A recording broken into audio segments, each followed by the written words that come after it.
Hi friends, welcome to మీ Mounika blogs. ఈరోజు మీ బ్లాగ్ వచ్చేసి సంక్రాంతి వచ్చేస్తుంది కదా, అయితే ఈరోజే మంచి రోజు ఉందని చెప్పేసి పెంక పెట్టాలని అంటే నేను ఇంకా షాప్ నుండి వచ్చేసి అప్పటికప్పుడు ఇలా గోధుమ పిండితో అయితే చిన్నగా బజ్జీలు వేస్తున్నాను. చాలా మెత్తగా క్రిస్పీగా ఉండకుండా చాలా మెత్తగా టేస్టీగా ఉంటాయండి.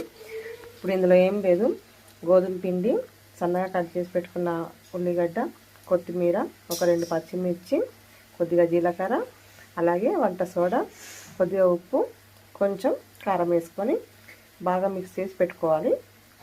ఒక 10 మినిట్స్ ఆగిన తర్వాత మనం ఇలా చిన్న చిన్నగా పునుగులు సైజు వేసుకుంటే ఎంతో టేస్టీగా ఉండే గోధుమ పిండి బజ్జీలు రెడీ అయిపోతాయండి.